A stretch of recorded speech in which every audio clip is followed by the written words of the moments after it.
We are, of course, following the latest developments on the Boeing 737 MAX 9 after United and Alaska Airlines found loose parts on their jets. The FAA now saying all of the jets will remain grounded as the jet maker needs to revise instructions for operators to inspect and maintain the planes. Joining us now is Ed Pierson, the Foundation for Aviation Safety Executive Director and former Boeing Senior Manager who was a whistleblower in Boeing's 2019 737 MAX crisis. Ed, it is great to see you and have you on the show. I want to start here, Ed.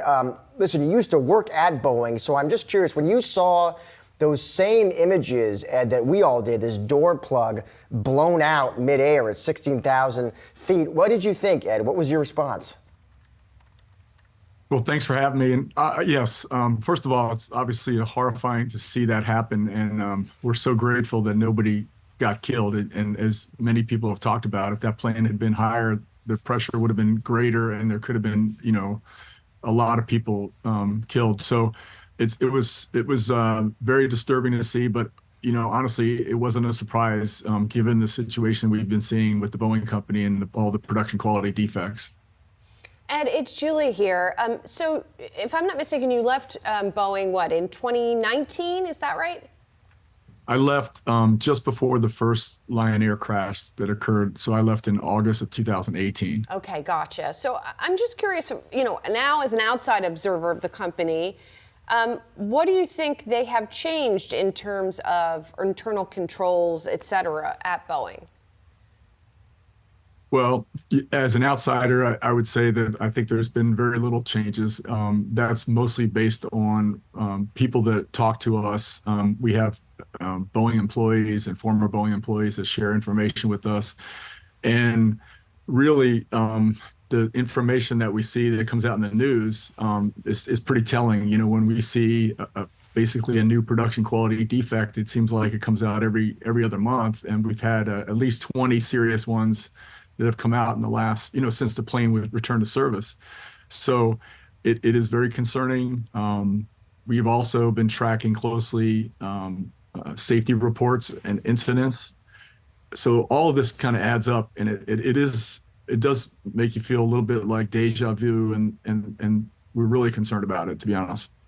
And Ed, listen, you've publicly talked about and expressed your concern about quality controls at Boeing. In your opinion, Ed, as you make that case, make that argument, what's the reason for that? Or are they, do you believe they're rushing production? Is that it?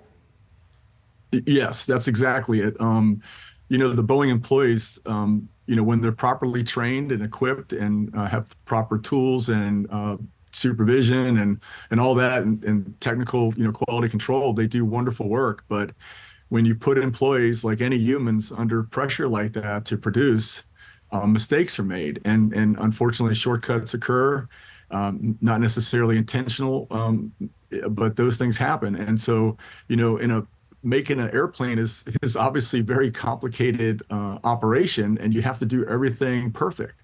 And, when you push airplanes down and your priority is to meet delivery goals for the month, and instead of saying, we're going to make sure that each plane has the highest possible quality, that needs to be the standard, right? That was the standard when the company was formed.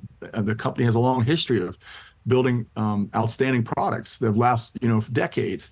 So this is not the same company that we've seen in the past. And I got to tell you that it is concerning. Sometimes you just got to stop and get everybody and fix it in position. There's one thing I'll share with you that happens quite a bit, and that is as the plane goes down an assembly line, all these people are working on the plane. They're all doing their jobs. And if, somebody's parts don't show up that day, well, guess what? That plane is still moving to the next spot. And that employee now has to do their main job, their normal job, and then they've got to go chase the plane. We call it out of sequence work. And so that's a dangerous practice. And I got to tell you that the focus is, more on getting deliveries out and share stock price, which is not really the way you want to measure successful aerospace, so manufacturing. So, it's I don't know what to say, but it is I'm speechless right now. Well, how do you fix it, Ed, I think is now the question, right? And I'm not talking about this particular issue. I'm talking about how you fix, if indeed the culture of the company has changed, how you fix that. Now, does it mean you need a change at the top? That person, there was a change at the top, right, in 2020 following the Lion Air disaster. So if that didn't work, you changed at the top, it still looks like you have issues. So then what? It's a great question. And I think that, first of all, the company needs to acknowledge the mistakes that they have. And because you can't fix these problems like any company, you can't fix it unless you actually admit. And what tends to happen is there's it's kind of a semi admittance, and then it goes out of the news cycle, and then promises are broken.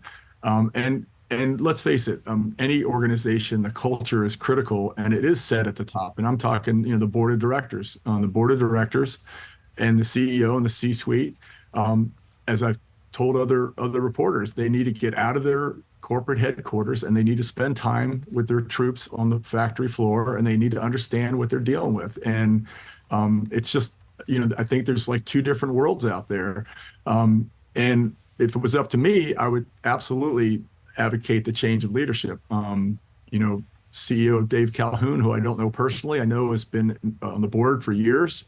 I've listened to him talk, and unfortunately I've seen him say he's out in the factories and all that, and the people I talk to say, we don't see him. So there's some sort of disconnect there. So I really don't have a great answer for you. I just think it does come down to leadership at all levels.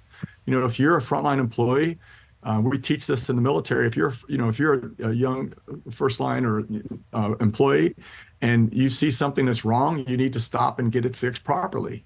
And if your supervisors should be supporting you in doing that. And I think what happens is, employees are push.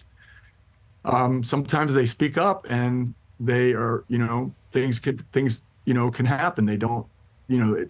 There's things that can happen. They're fearful to speak up, I guess is what I'm saying. So this is a great opportunity, for looking at it in a positive way. This is an opportunity to really reflect and think about, what's going on with the company. Just changing out a safety officer at the top, adding a new CEO, that doesn't change the culture. It requires an entire organizational effort. So I don't know what else I can add to that, but that's my thoughts. Ed, it's a big, important story, and we're going to keep tracking it. Thank you so much for joining the show today and for giving us that perspective. Sure. Thank you for having me today.